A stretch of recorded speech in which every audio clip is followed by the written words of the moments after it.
Hi, Andy Nelson. Every so often I get asked if somebody can reserve a trademark, so to speak. And the short answer to that is yes, with some qualifications. So in the United States, trademarks are given kind of a property status, right?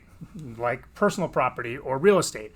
Intellectual property trademarks, they're given property status. But to be given that property status, they actually have to be trademarks, meaning they have to function as identifying a source of goods or services, distinguishing one person's wares services from another's.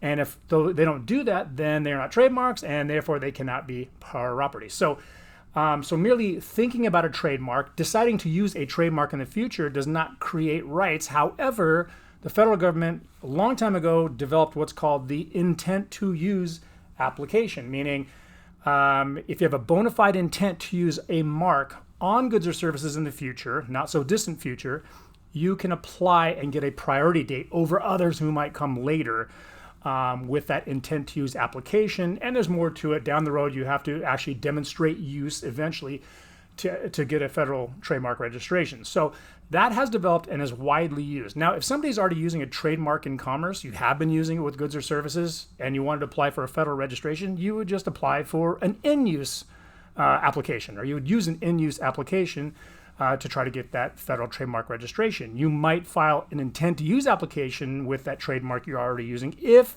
you want to use it on goods and services you have not used it on yet, and you want to prevent somebody else who might use a mark that's either identical to yours or similar, but on different goods and services where you were going to creep into.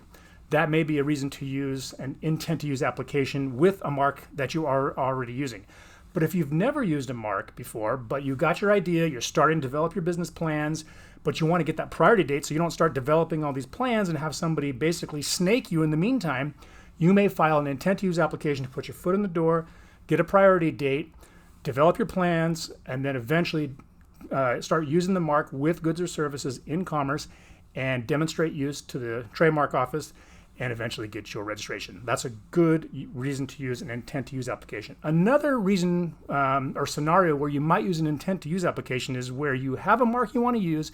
There may be other marks that could be deemed confusing, but you're not sure. You may file an intent to use application, not actually use it, and see if the trademark office rejects your application, or if it gets by the trademark examiner, you may go into what's called publication, and a third party, you may want to see if a third party objects to your application. One of these third parties you might think is a blocking registration. If you get by those, then you might eventually start using the mark, demonstrate use, and get a registration. So that could be one scenario. Another scenario might be if you have thought of a number of things that you're developing your business plans, you've got plan A, plan B, plan C for your branding, but you're not sure which.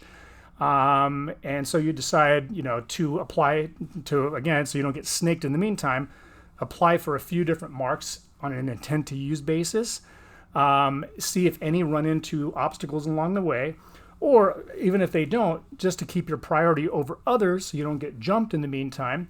And then once you decide what you are going to do and where you really put your money, plan A, plan B, plan C, and so on, you may drop the others without having put a lot of investment into it and continue with the remaining application, at which time you would, again, hopefully get by the examiner, get by the publication process, see if anybody objects, and then demonstrate use eventually and get to registration. Now, that was a mouthful. I know that was a lot in just about 4 minutes.